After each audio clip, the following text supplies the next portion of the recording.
My father's partner locked me in the freezer after I discovered the embezzlement. Your family thinks you're in Mexico. For 19 hours, I fought hypothermia behind stacked meat. Then I smashed the emergency phone and reached the dispatcher who connected every dot. The cold hit me like a wall of needles. Not the refreshing cold of a winter morning, or the pleasant chill of air conditioning on a summer day. This was something else entirely. This was the kind of cold that seeps into your bones within minutes, that makes your teeth chatter so violently you worry they might crack, that turns your fingers into wooden sticks you can barely control.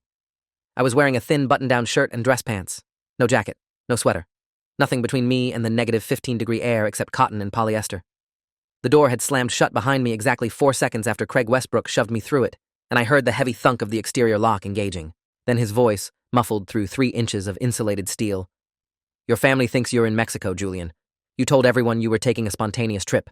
Nobody's going to come looking for you. Not for at least a week. He was right about that. I had told my mother I was going to Cancun. I had posted it on Instagram. I had even bought a plane ticket to make it believable, all because Craig had suggested I needed a vacation after the stress of the audit. I'd trusted him.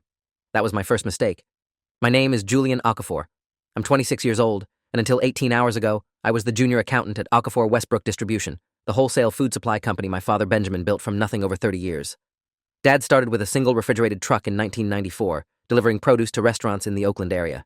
By the time I graduated from UC Berkeley with my accounting degree, the company had grown to 43 trucks, 2 warehouses, and contracts with over 200 restaurants across Northern California.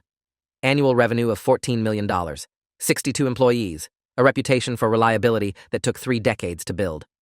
Craig Westbrook joined the company in 2008 as operations manager. He was smart, charismatic, the kind of guy who remembered everyone's birthday and always had a joke ready. When Dad offered him a partnership stake in 2015, it seemed like the natural evolution of their relationship. Craig had earned it, or so we all thought. He became family. He came to our Thanksgiving dinners, our Christmas celebrations, my college graduation party. He called my mother Mama Connie and my father Big Ben. He was Uncle Craig to my younger sister Amara. We trusted him completely. I discovered the embezzlement by accident. I wasn't looking for it. I wasn't suspicious. I was just doing my job, preparing quarterly reports for the upcoming board meeting, when I noticed a series of vendor payments that didn't quite add up. Midwest Refrigeration Services. The company had been receiving monthly payments of $12,400 for the past 3 years, totaling over $445,000. The invoices looked legitimate. The payment approvals had Craig's signature. But when I tried to verify the services rendered, I couldn't find any corresponding maintenance records. No work orders, no service calls documented in our system, no evidence that Midwest Refrigeration Services had ever actually set foot in either of our warehouses. I should have gone to my father first. That's what any sensible person would have done. But Dad was in Chicago visiting my grandmother, who was recovering from hip surgery. I didn't want to worry him with something that might turn out to be a simple clerical error, so I went to Craig instead. I walked into his office on a Thursday afternoon, 3 days ago, with a folder full of printouts and questions I thought had innocent explanations. I sat down across from his desk, laid out my findings, and watched his face carefully as I explained what I'd found. I was looking for confusion, for surprise, for the moment when he'd laugh and show me the obvious answer I'd missed. Instead, I saw something shift behind his eyes, a calculation, a decision being made in real time. He leaned back in his chair, folded his hands over his stomach, and smiled. Julian, my boy, you've always been sharp. Too sharp, maybe. He said it warmly, like a compliment, but something in his tone made my stomach tighten. There's an explanation for all of this, but it's complicated. I can't really get into it here. He glanced at his office door, which was open. Tell you what, come by the Hayward warehouse tonight around 8. I'll show you the maintenance logs you're looking for. They're in my filing cabinet there, separate from the main system for tax reasons. He winked, like we were sharing a harmless secret. Tax reasons. I nodded, wanting to believe him, wanting to believe that the man who'd been like an uncle to me for 15 years wasn't stealing from my father. Sure, Craig, I'll be there. He smiled wider. Perfect. And Julian? Let's keep this between us for now. No need to worry Big Ben until we've sorted everything out. I agreed. That was my second mistake. The Hayward warehouse is the larger of our 2 facilities, a 50,000 square foot building on the industrial side of town.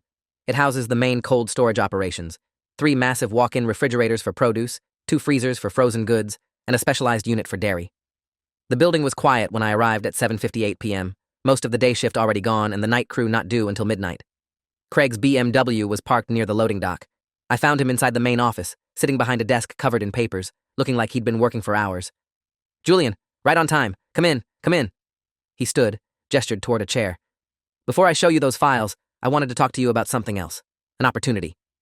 He launched into a pitch about expanding my role in the company, about taking on more responsibility, about the raise and the title that would come with it.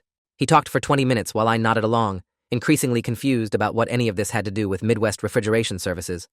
Then he checked his watch and said, "Actually, the files I need are in the back storage room, near freezer 2. Walk with me?" We walked through the warehouse, past pallets of canned goods and industrial shelving units stacked with restaurant supplies. The fluorescent lights hummed overhead. Our footsteps echoed off the concrete floor. Everything felt normal until we reached the heavy door of freezer 2, and Craig stopped to punch in the access code. "The files are in here?" I asked, confused. We didn't keep paperwork in the freezers. Craig turned to look at me, and in that moment, I saw his mask slip completely. The warmth in his eyes was gone. The friendly smile had been replaced by something cold and calculating. "No, Julian, the files aren't in here." He shoved me, hard. I stumbled backward through the open freezer door, my dress shoes sliding on the frost-coated floor. I hit a stack of boxed meat and went down, pain exploding through my shoulder. By the time I scrambled to my feet, Craig was already pulling the door closed. "Wait!" I lunged forward, but I was too slow. The door sealed with a pneumatic hiss, and I heard the exterior lock engage with a heavy clunk.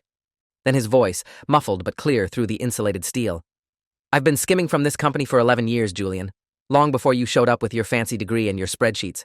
Midwest Refrigeration is just one of 7 shell companies I've created. Your father trusts me completely. He'll never believe you over me." I pounded on the door. Craig, open this door." His laugh was cold. "Your family thinks you're in Mexico. I suggested the trip, remember? You even bought the ticket. Nobody will miss you for at least a week. By then, I'll have moved enough money to disappear. And you? Well, hypothermia is a peaceful way to go, I'm told." The first 2 hours were about denial. I convinced myself that someone would come, that the night crew would arrive early, that my father would sense something was wrong and call to check on me. I pounded on the door until my hands were raw and bruised. I screamed until my throat was sandpaper. I searched every corner of that freezer for another exit, a vent, a maintenance hatch, anything. There was nothing. The freezer was 30 feet long, 20 feet wide, and filled with industrial shelving units stacked with frozen meat, poultry, and seafood. The temperature gauge on the wall read -15 degrees Fahrenheit. The cold was relentless. Within the first hour, I lost feeling in my fingers and toes. Within the second, my whole body was shaking uncontrollably, violent tremors that made my teeth chatter and my muscles ache. I tried to stay moving, pacing between the shelves, doing jumping jacks, anything to generate body heat. But the cold was winning. By hour 3, I was stumbling. My thoughts were getting sluggish. I knew from basic first aid training that these were the early signs of hypothermia. If I didn't find a way out soon, I would lose consciousness. And if I lost consciousness in here, I would never wake up. I built a shelter. That's the only reason I survived long enough to reach the phone. In the far corner of the freezer, I found a pallet of cardboard boxes waiting to be recycled. I ripped them apart with numb fingers and created a crude insulation barrier between myself and the frozen floor. I stacked boxes around me to block the air circulation from the cooling units. I wrapped myself in the packing materials I found inside, cheap foam sheets and plastic wrap that offered minimal protection, but better than nothing. It wasn't warm. Nothing in that freezer was warm, but it slowed the heat loss enough to keep me conscious. I huddled in my cardboard fort, shivering violently, watching my breath crystallize in the air, and I tried to think. Craig had been specific about the timeline. He thought no one would miss me for a week. That meant he was planning to come back at some point, either to dispose of my body or to stage the scene to look like an accident. Either way, waiting wasn't an option. I needed to get out. I needed to find help. I needed to expose him before he could execute whatever plan he'd put into motion. Around hour 7, I remembered the emergency phone. Every commercial cold storage unit is required by OSHA regulations to have an emergency communication device inside in case someone gets locked in accidentally. I'd seen the phone during my inspection of the facility 3 months ago, mounted on the wall near the main door. But when I stumbled over to check it, my heart sank. The phone was there, but the handset had been ripped from the wall.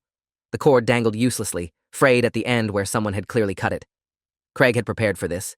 He'd planned every detail. I slid down the wall and sat on the frozen concrete, staring at the useless phone mount, feeling despair wash over me. This was it. This was how I was going to die. Locked in a freezer by a man my family had trusted for 15 years, surrounded by frozen chicken breasts and vacuum-sealed steaks, while everyone who loved me thought I was drinking margaritas on a beach in Mexico. The absurdity of it almost made me laugh. Almost. Then I looked more closely at the phone mount, and I saw something that changed everything. The handset was gone, but the base unit was still attached to the wall. I could see the circuit board through the cracked plastic housing. I could see the wires that connected to the building's internal phone system. And I could see, barely visible beneath a layer of frost, the emergency beacon button. Most commercial phone systems have a panic feature, a hardwired connection to emergency services that operates independently of the handset. If the button still worked, if the connection was still live, pressing it would send an automated signal to the local 911 dispatch center. They wouldn't be able to hear me. I wouldn't be able to talk to them. But they would know something was wrong at this address. They would have to investigate. I stood up on shaking legs, my body screaming in protest, and examined the base unit more closely. The plastic housing was cracked but intact. The wires looked undamaged. The beacon button was recessed, protected by a small plastic cover that had kept it clean. I pressed it. Nothing happened. No light, no sound, no indication that anything had changed at all. I pressed it again. Again. Again. My frozen fingers kept slipping off the small button. I couldn't tell if I was actually making contact or just pushing uselessly against the plastic. I needed something harder, something more precise. I needed a tool. I found a frozen leg of lamb on one of the shelves. 8 pounds of rock-solid meat, hard as a baseball bat in this temperature. I gripped it with both hands, raised it over my head, and smashed it into the base unit with everything I had left. The plastic shattered. Circuit board components scattered across the frozen floor. The emergency button cracked in half. For a moment, I thought I'd destroyed my only chance of rescue. Then I saw the spark. Just a tiny flash of light, barely visible, somewhere in the exposed wiring. Then another. Then a steady blinking from a small LED I hadn't noticed before, buried in the guts of the machine. The beacon was transmitting. Somewhere out there, a signal was being sent. Someone would receive it. Someone would come. I slid back down to the floor, clutching the frozen leg of lamb to my chest like a teddy bear. And I waited.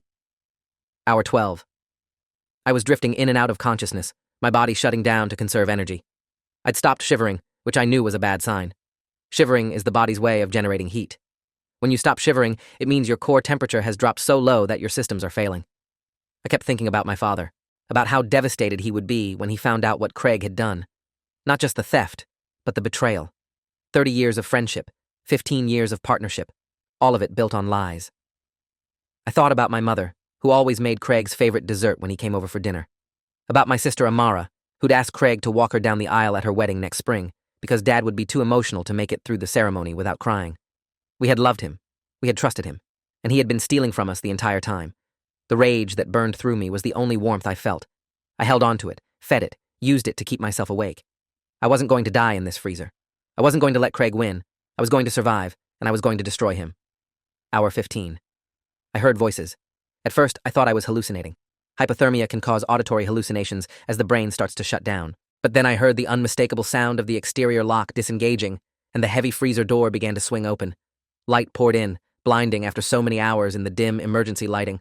I tried to stand, but my legs wouldn't cooperate. I tried to speak, but my jaw was locked tight from the cold. All I could do was raise one frozen hand toward the silhouettes in the doorway. Jesus Christ, someone said. There really is someone in here. The first responders were from Hayward Fire Department. Engine 12, I learned later. They'd received the automated emergency beacon and assumed it was a malfunction, but protocol required them to investigate anyway. Firefighter Ramon Delgado, 16 years on the job, was the first one through the door. He found me curled in my cardboard shelter, blue-lipped and barely conscious, still clutching that frozen leg of lamb. You're okay, buddy.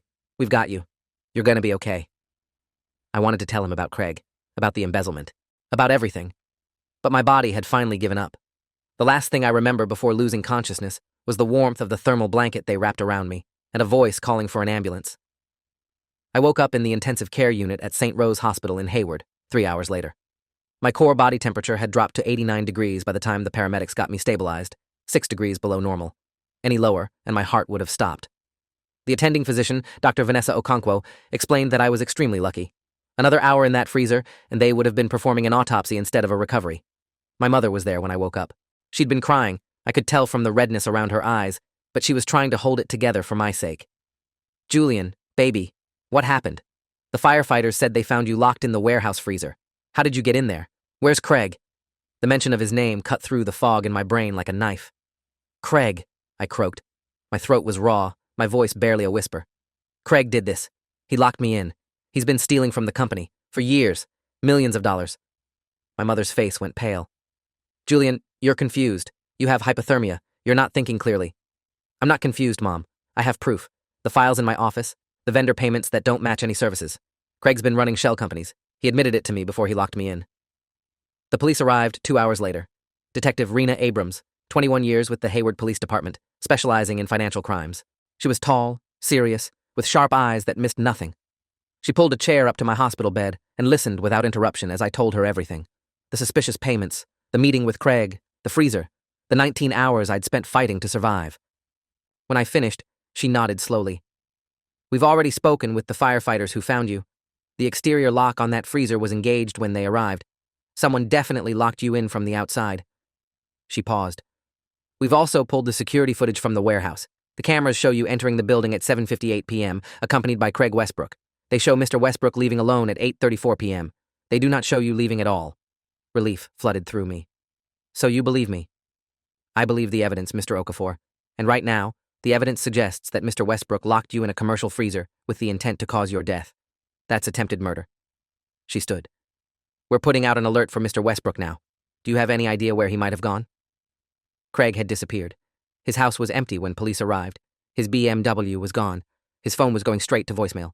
He'd withdrawn $83,000 in cash from various accounts over the past week, small enough amounts to avoid triggering automatic fraud alerts. He had a 12-hour head start and clearly a plan to disappear. For a moment, I thought he might actually get away with it. Then Detective Abrams brought in Dwight Nakamura, a forensic accountant with the FBI's white-collar crime division, 18 years of experience tracking financial fraud across 3 continents. Nakamura was small, soft-spoken, with the kind of quiet intensity that suggested nothing ever escaped his notice. He spent 2 days in my father's office, going through every financial record the company had. What he found was staggering. Craig hadn't just created Midwest Refrigeration Services. He'd created 6 additional shell companies over an 11-year period, each one receiving regular payments from Okafor Westbrook Distribution for services never rendered. Total amount embezzled, $3.2 million. Nearly a quarter of the company's profits over that period. Nakamura traced the money through a labyrinth of offshore accounts and wire transfers, eventually connecting it to a property Craig had purchased in Costa Rica under a false name. He's been planning this exit for years, Nakamura told us during a briefing at the police station. The property, the offshore accounts, the fake identity. He was always going to run. He just needed to make sure no one could expose him first. My father flew back from Chicago the day after I was admitted to the hospital. He looked older than I'd ever seen him, the lines on his face deeper, his shoulders slumped under a weight I couldn't fully comprehend.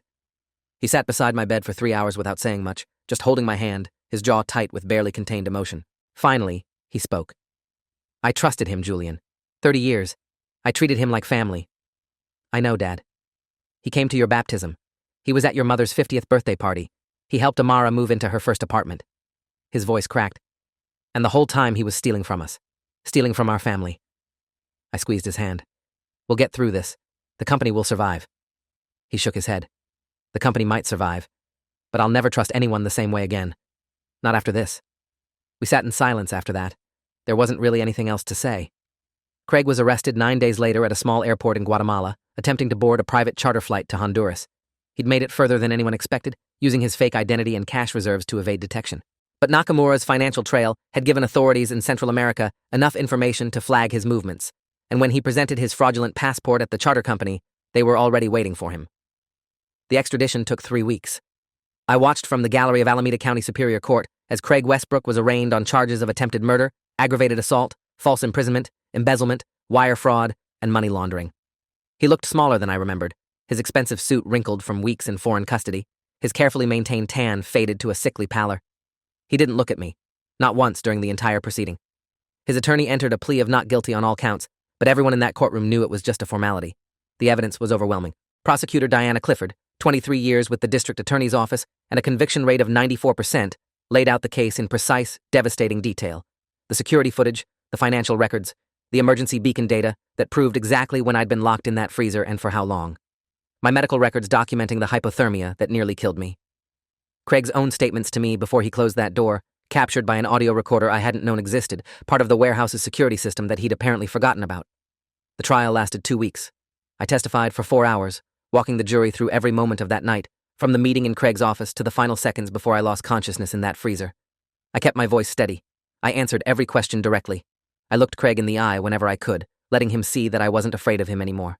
The defense tried to paint me as confused, vindictive, a disgruntled employee who had misunderstood a legitimate business practice. But Nakamura's testimony demolished that narrative. He walked the jury through 11 years of fraudulent transactions, complete with bank records, wire transfer receipts, and the incorporation documents for Craig's shell companies. By the time he was done, there was no question about what had happened or who was responsible. Prosecutor Clifford's closing argument was masterful. She displayed photos of the freezer where I'd been trapped. She showed the jury my medical records, the near-fatal drop in my core temperature, the frostbite damage to my fingers that had required months of physical therapy. She played the audio recording of Craig's voice, casual and confident, explaining exactly why he was locking me in that freezer to die. The defendant didn't just steal from the Okafor family, she said, her voice ringing through the silent courtroom. He tried to murder their son. He left a 26-year-old man to freeze to death, alone and helpless, because he didn't want his crimes exposed. This wasn't a moment of panic. This wasn't a mistake. This was calculated, premeditated attempted murder, committed by a man who valued money more than human life. The jury deliberated for 6 hours. Guilty on all counts.